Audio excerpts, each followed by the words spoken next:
Di ba? Eto na, mga kababayan. Posible daw na makauwi si Digong. Ito tayo ha. Makakauwi daw si Duterte. Oo, Duterte. Makakalaya na.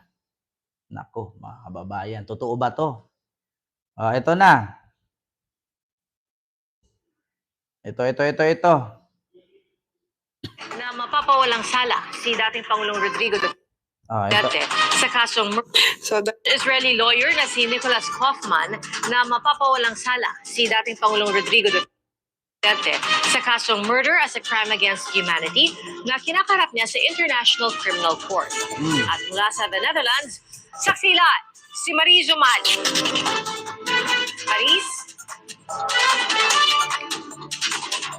Yes, Pia, kaalis-alis lamang ni Vice President Sara Duterte mula rito sa Scheveningen Prison kung saan binisita nga niya ang kanyang ama bago mag alas 2 ng hapon dito nang siya'y dumating.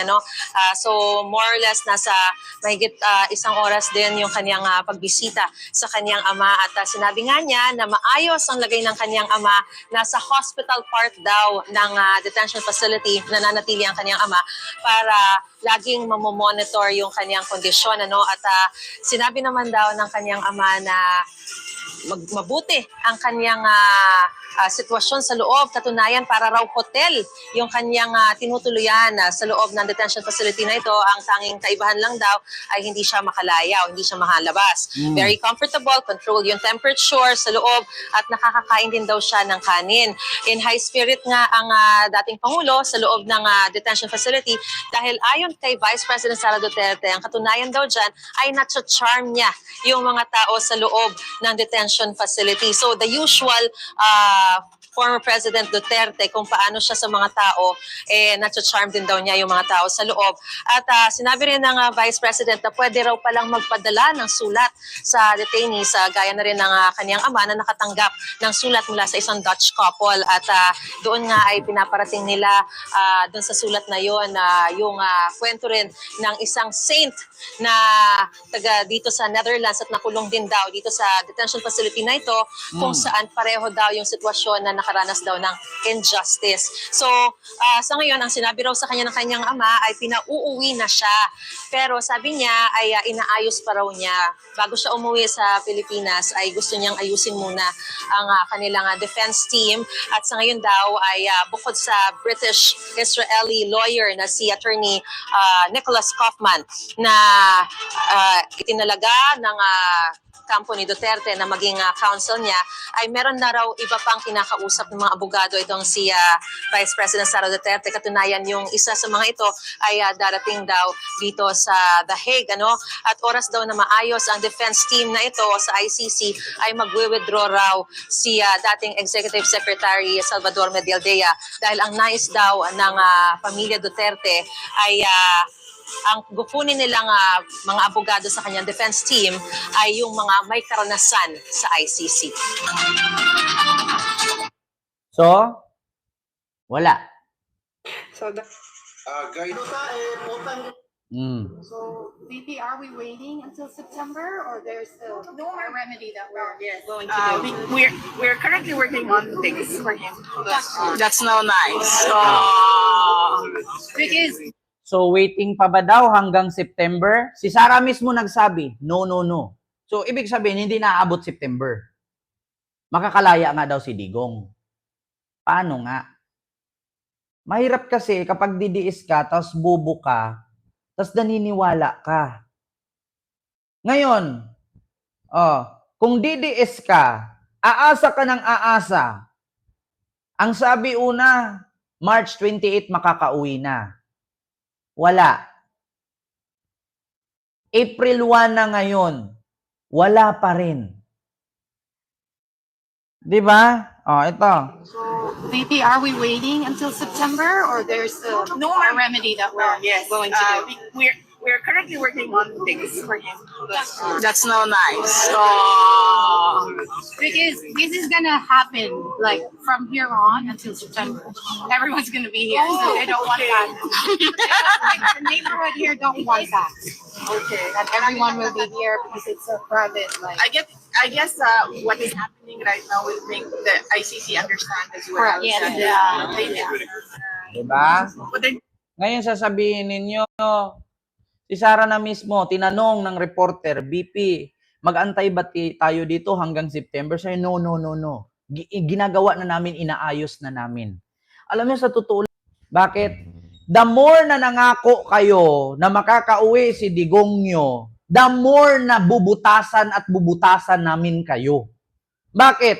Nandito kami to educate the bobong DDS. Bakit? Mamamatay na lang yung mga hayop na yan, kabubuhan pa rin ang ipapamana nila sa angkan nila. Wala naman mga pera yan. Sino ba nagsabi DDS mayaman? Diba? The more na marami kayong pangako, the more na babaliin namin yung pangako na yan. Bilang vlogger, content creator, nagbe-base lang tayo sa balita. Nangako kayo, March 28, birthday ni Digong, uuwi siya. Saan? Doon pa lang bagsak na kayo. Sa 100 DDS na supporter ninyo, 7 na lang matitira dyan. Bakit? Yung 92 ka mga DDS, mawawala ng gana yan. Lalo na yung nakulong sa Qatar. Lalo na yung nakulong sa Qatar na 17. Pag hindi tulungan ni Digong yun, isusumpa si Digong na sana ikaw yung nandito, hindi kami. Kung ako yung DDS sa Qatar na naaresto, sasabihin ko talaga, putang inang pagsuporta na to. Akala ko Digong is for Filipino. You are not Filipino for nothing. So ngayon, pumunta ba si Sara? Pumunta ba si Digong? Pinuntahan ba kayo ni Pulong? Pinuntahan ba kayo ni Baste? Para makalaya? Nga. Kaya mga DDS na nasa Qatar, na nakulong, alam ko ang nasa isip ninyo ngayon, sinumpa nyo na si Digong na hindi makakalaya. Di ba? Kasi puro kayo paasa. Si Maharlika makakalaya na daw. Si Harry Roque makakalaya na daw. Si Sara ganun daw, hindi naaabot September. March 28 daw uuwi na sa birthday. Putang ina. Ano na naman palusot nila dito nung maraming DDS na nagsabi? Alam nyo yung binalita na makakalaya daw si Digong? Ito isa pa tong sa news na binalita na ang sabi Duterte makakalaya na daw. Ang daming nagsabi, paasa daw si Kaufman. Matagal na daw yung sinasabing ganyan makakalaya. Tapos ang nangyari, alam nyo lahat ng comment, paasa yung ano na yan, namimira lang yan. Ganon. Di ba? Parang si Banatbay, tingnan nyo si Banatbay, makakalaya na daw si Digong, putang ina. Ito, Banatbay. Magandang araw sa inyo mga banateros. Ito na nga, mukhang makakabalik na si Pangulong Duterte. Naku po, malupit Putang po. ina mo, Banatbay. Paliitin mo muna yung tabingi mong ulo. Makumulukuhin yung mga nanunood sa'yo. Paano makakalaya, Banatbay? Ikaw nga nagtago. Saan tayo? Alam nyo mga kababayan, itong nangyayari ngayon sa Dahig, talaga nga naman sinusubaybayan ng buong mundo. At isa sa sinusubaybayan at laging inaabangan ng mga media dito ay yung abogado ni Pangulong Duterte na Pinaasa kayo. Di ba? Yung abogado na pinaasa kayo. alam mo, ano siya, may pagkamataray siya, pero gusto ko siya. Kasi alam nyo, barado yung mga media. Putang ina, gusto ko siya. Parang mataray siya, binabastos mo pa. Diba? Kaya nga minsan natatawa ako, Banatbay, supporter ka ba talaga ni Digong o sadyang sinakyan mo lang kasi kumikita ka? Yeah? Alam nyo ito mga DDS, maskin ako, aminin ko sa inyo, hindi naman talaga ako 100% na supporter ni BBM. Bakit? Nandito lang ako kasi gusto ko ng kaunlaran. 'Di ba sabi nga ni Banatbay, Kapag ang tao, nakita mo ng may ginawang kabutihan, palakpakan mo. Pag may nakita kang ginawang mali, birahin mo. Ito sa totoo lang, huwag kayong maniwala sa mga DDS vlogger na mahal nila si Digong. Bakit? Hindi magbablog-vlog yung mga yan kung hindi kumikita. Sa tingin ninyo, kung walang sahod sa YouTube yan, kung walang bayad sa mga politiko na pinopromote nila yan, sa tingin ninyo, magpakapagod mag-live yan, tag-isang oras, take note, tignan nyo ako. Sa tingin nyo, kung hindi ako kumikita dito sa YouTube, sa tingin nyo, magla-live ako, gagastos ako ng internet, gagastos ako kuryente, Come on. Wag ganon. Hindi nyo ba alam na may nabalitaan ako si Banat Bay, munti ka nang lumipat kay BBM, hindi lang tinanggap? Take note. Lahat ng yan, nakikita kong personal, nakakasama ko yan. Munti ka nang lumapit kay BBM yan at bumaliktad. Ending, hindi tinanggap. Alam nyo naman si BBM, trinaydor mo na ako noon, magpapatraydor pa ako ngayon. No way. Di ba? Yung mga, alam mo naman yung mga media natin dito, may pagka may pagka pasensya na ho, pero ito talagang term na dapat itawag sa inyo mga bayaran at gago, di ba? Alam mo, Banatbay, kung ang media sa Pilipinas bayaran at gago, Banatbay, bakit SMNI nang nasuspended? Di ba? Kung ang media sa Pilipinas bayaran, ABS-CBN, TV5, GMA, CNN, ano pa? Net 25? Bakit SMNI ang suspended?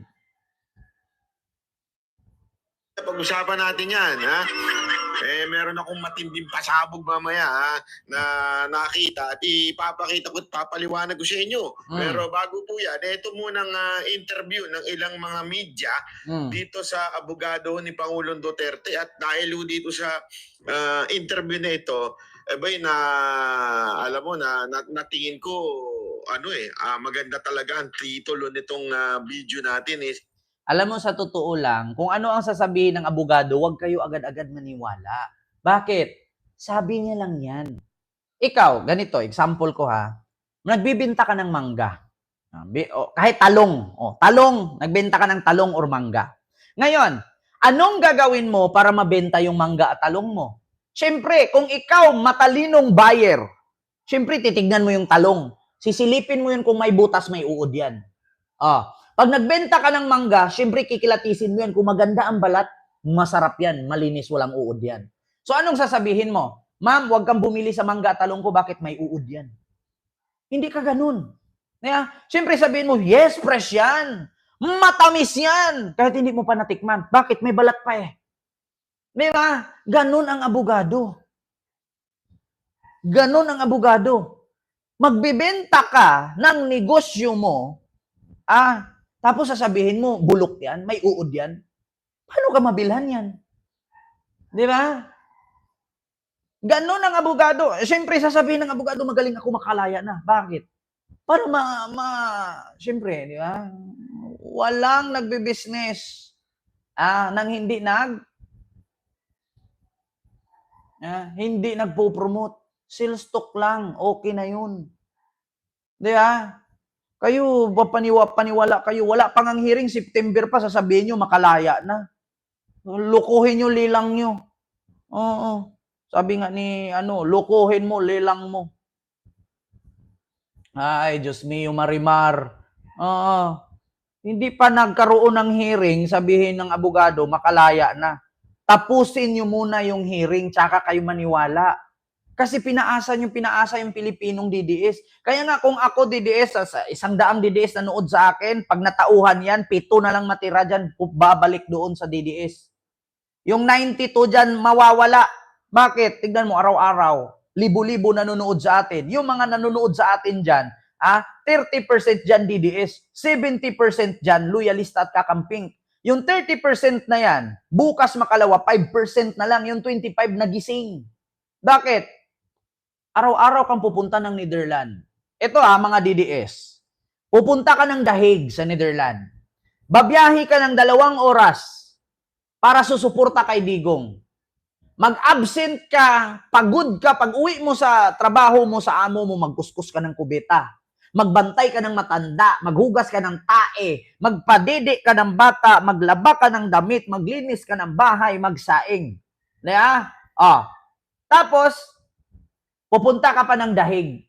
Tapos, sasabihin ngayon ni Sarah, ni Harry Roque at ni Banatbay ni Maharlika, makakalaya na si Digong. Tapos, syempre, bukas babalik ka ulit.